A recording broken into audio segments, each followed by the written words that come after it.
So this week on the Strange Play News Roundup, we talk about the PlayStation being fucked by a message, cheaters not prospering at Fortnite, Red Dead Redemption boycotting the indies, and Gamestm shutting down.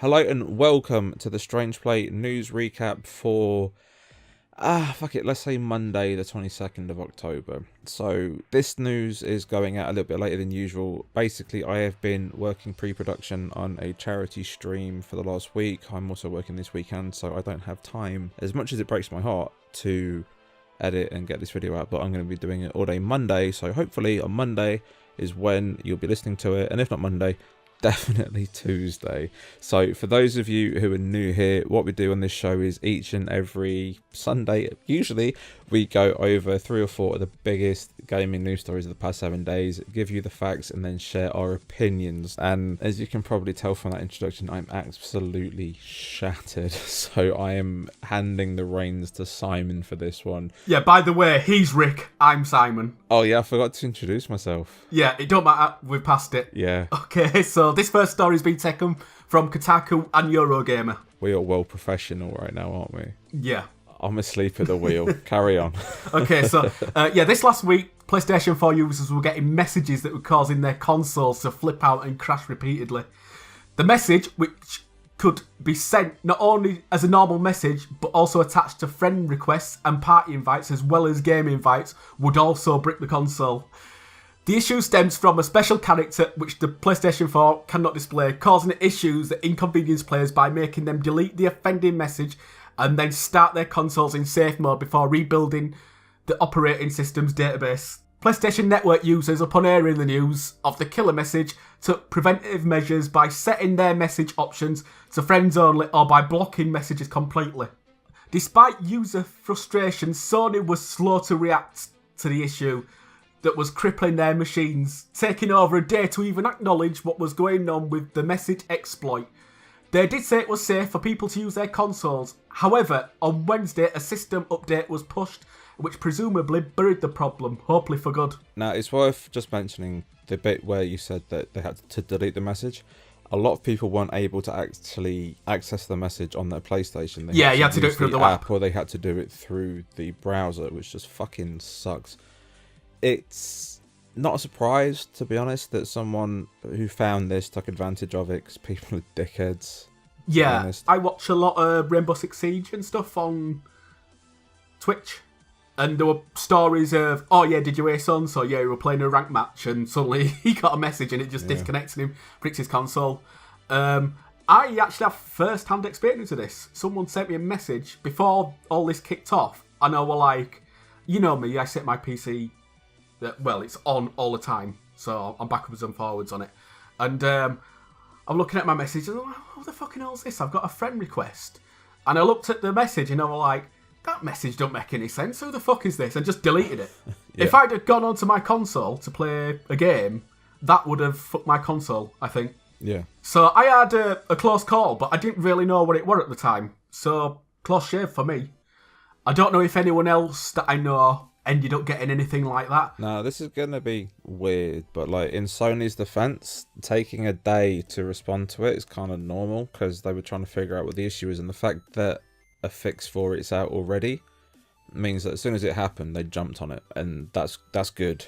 That's really good, because a lot of companies like that, like whenever Steam has an issue, and I know this from first-hand experience when I was working for a game publisher where my job when I was looking after the online infrastructure. And like, whenever a game would break due to a Steam issue, it always fell to third-party tweets and third-party websites.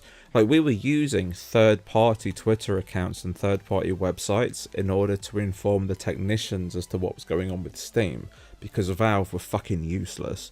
So the fact that it didn't take so long for PlayStation to come out and actually do something about it is pretty good, to be honest. I think the aggravation stemmed from that they didn't even acknowledge it. They were just like, no, everything's fine. And it wasn't until they came out and said, okay, right, we've blocked this certain message or these certain characters. that it were really addressed. That's the crux of this. That's where the anger rises from. It's not that it took them a long time. If you can't get online because your console's just constantly rebooting itself, especially over a weekend, then that's going to be frustrating to some, because when you're a busy guy and the weekend's all you've got to play and something like that happens, then it's fucking frustrating as fuck. But yeah, I'm glad it's sorted, and I hope that they've sort of looked at, in a controlled environment, sort of gone and looked at all the different languages and all the different characters and everything, and just fed it to a PlayStation and gone, okay, right, it's future-proof from now on. There's going to be nothing of this. It's signed, sealed, and delivered. It's fucking done. But dickheads will be dickheads. The exploit got found out. People took advantage of it, and now it's been cleared up. And hopefully that'll be the end of it.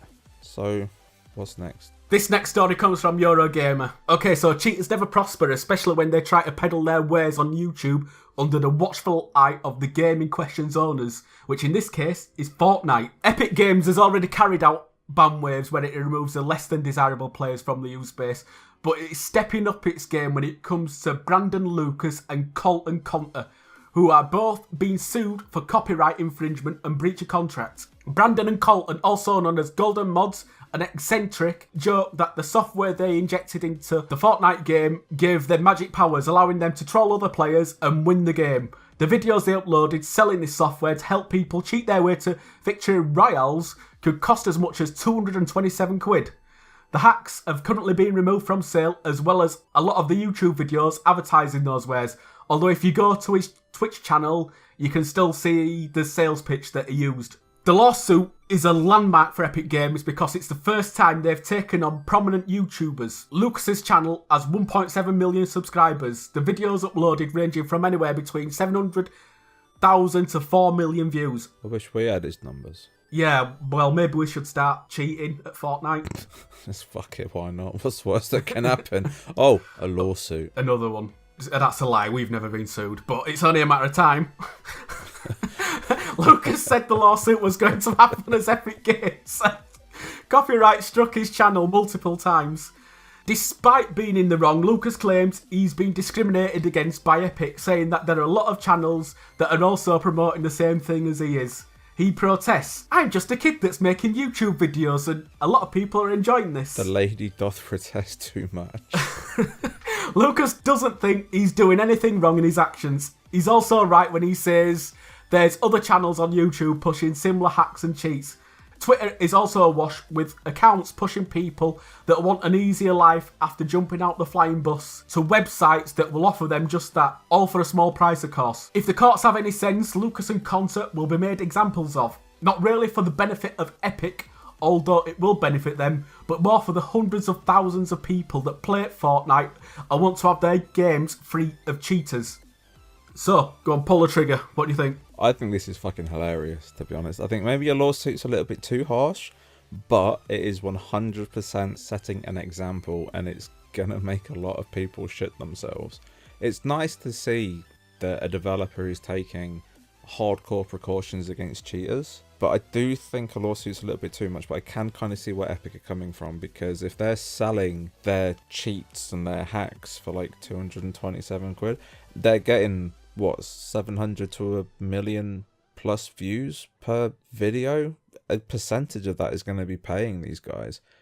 Cheaters never prosper. I fucking hate hackers when I'm playing games. I hate cheaters when I'm playing games. It's the worst fucking thing in the world. People like that and racists are the... Like how you just throw racists in as well. Yeah.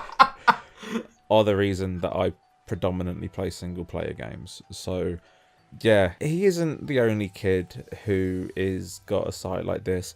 He was just the one that got caught. So well, it's the biggest one, isn't it? If you have a problem, you go for the biggest one. Yeah. And hope that the rest...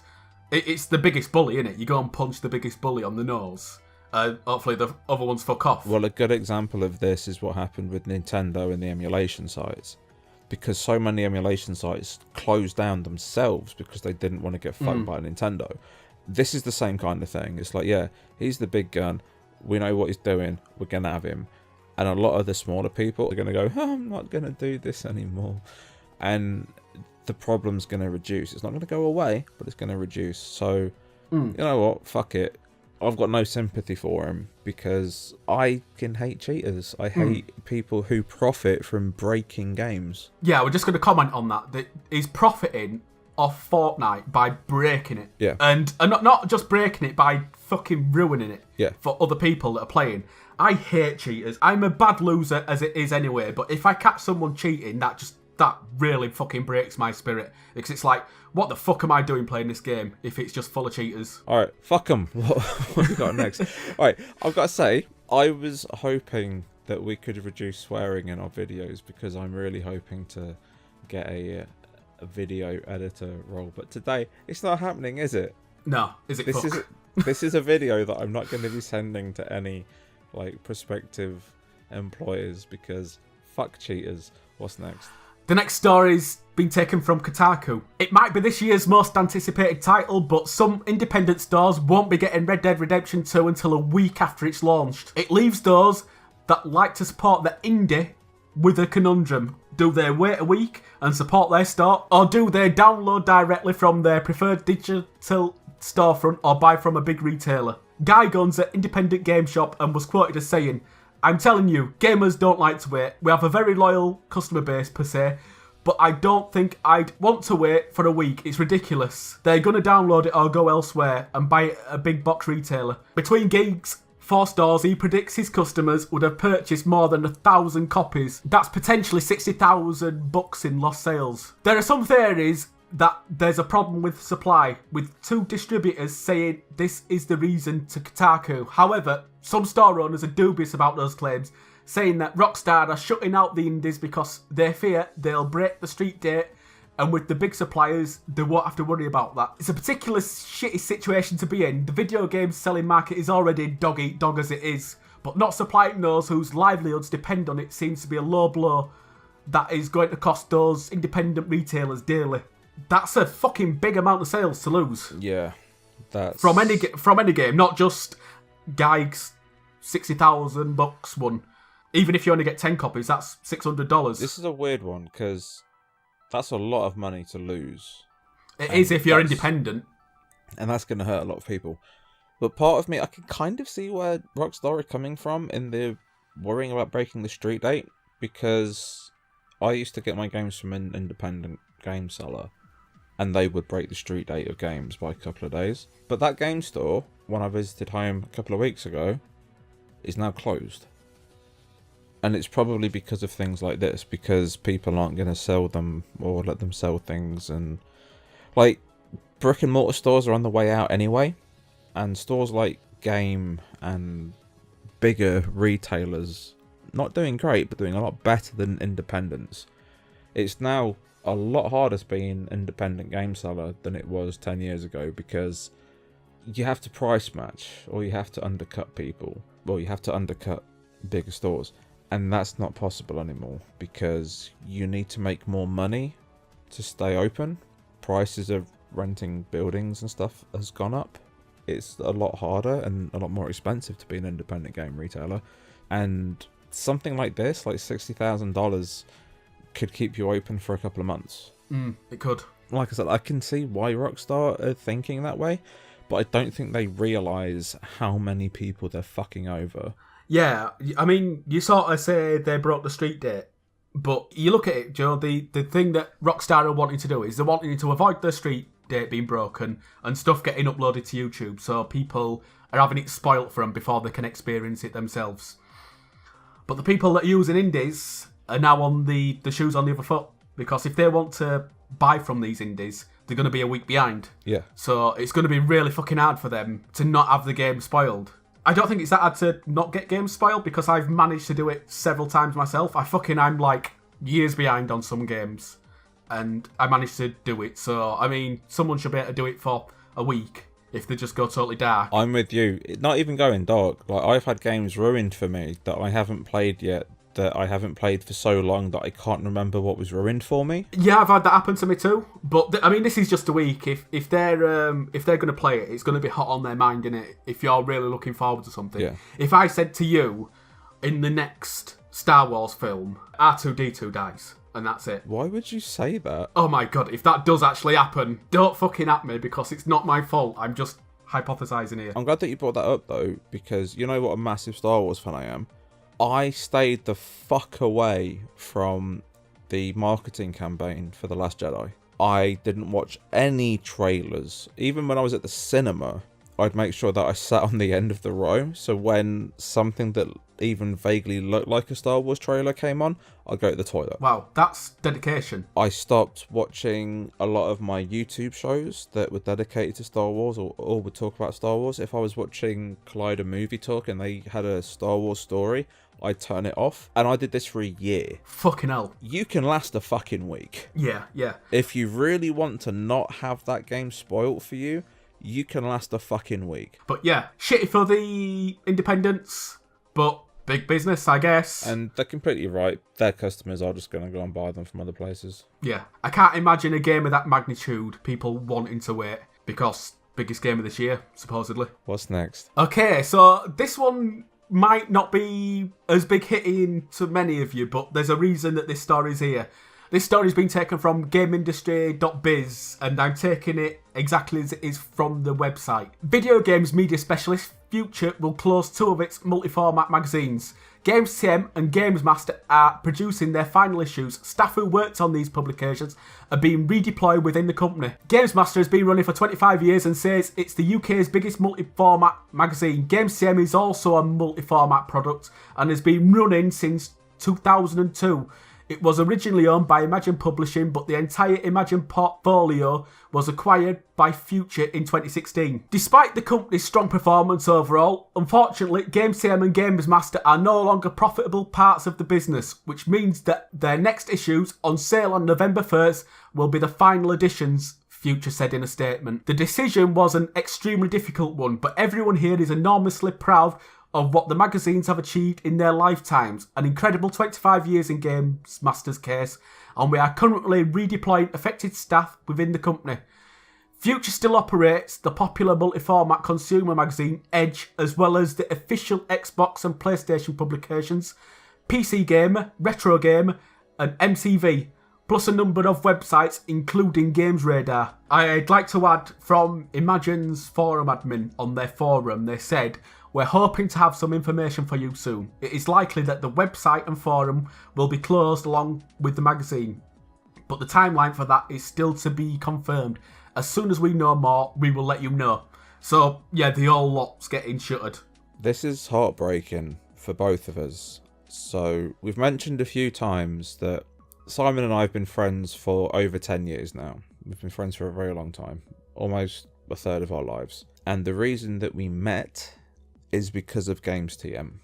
We were a part of the forum 11 years ago or so, and that's how we became friends. We would read the magazine every month when it came out, and because of that, it holds a very special place to us, I think. Yeah, me and you spent a lot of time there. Yeah, we did. And we were sort of like satellite members. We didn't really interact with each other, but we got a common friend, and since then, we've lived our lives, and we've come in and out of each other's lives. But it's not until semi-recently, within the last couple of years, that we've really pushed together and decided to do stuff like this. And honestly, without Gamestm bringing us together and crossing our paths like that, it would have never have happened. No. You've got Imagine Publishing to blame fully for this fucking absolutely catastrophic car wreck that you witnessed before you. Yeah, so you can thank them. So, yeah. See, I think this were always on the cards because Gamestm and Edge were always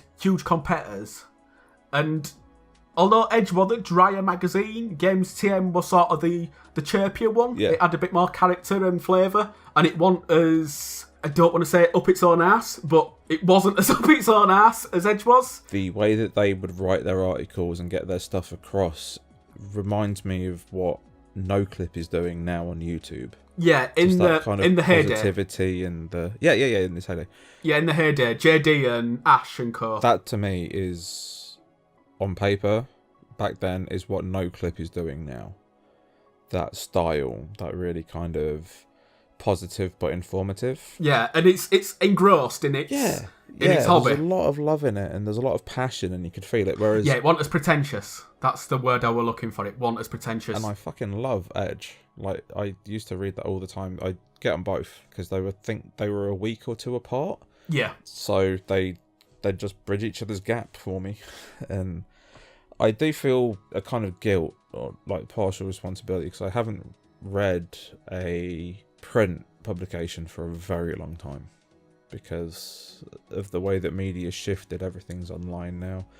I watch YouTube more than I watch television, so I get all my news and stuff from YouTube. I get it all from VG 24/7. I get it from Eurogame, from Kotaku, as listeners can probably tell, because that's where we quote all of our fucking stories from.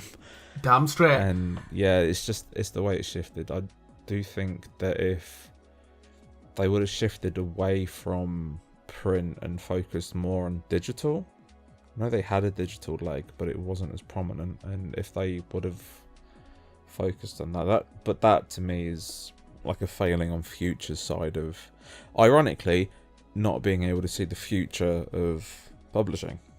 I think that is probably the biggest failing. They couldn't keep up with the... Do you remember back in the days of teletext, there were a thing called Digitizer? Yes. And I think it were Mean Machines that they had a feud with. And because Mean Machines only come out once a month, they'd have a bite out of Digitizer, but Digitizer could bite out of them daily. Yeah. Every day they could just bite. And that's what's happened to print magazines. It's just being consumed by the daily grind of the news and people on YouTube and Twitter, and they just can't keep up. Yeah. There's a tsunami of stuff to consume, and it's coming out on a basis that's more bespoke to the people reading. So I think that's what's cannibalised their market. They just couldn't keep up with the onslaught of online. And really, they should have moved into it a lot earlier. They should have had some foresight and gone, oh, this looks potentially like it could be a thing for us, an avenue to pursue, and they just missed it. Yeah. Which is sad, because there were some really, really good journalists there, some really good writers. There's just good people. They've moved on. Yeah, they've moved on. Like, they've gone on to other projects, or they're still working within the industry just for different magazines. But it's an end of an era. Yeah. And we're the bastions carrying the torch on, because we're sort of coming out of their ashes. If it wasn't for them, there'd be no us, to be fair. Which is it's a very strange thing to say. It's a very strange thing to think about, but it's 100% true. I think that's it, though, for this episode, isn't it? Yeah, that's it. I've had to read us out? Yeah, because I can't read. That's it for this week's news recap. If you'd like to talk to us about any of the stories we mentioned, then please feel free to leave a comment below, or talk to us over at Twitter at StrangePlayUK, or join us on our Facebook group at facebook.com/StrangePlayUK. You can also join our Discord server, invites in the description.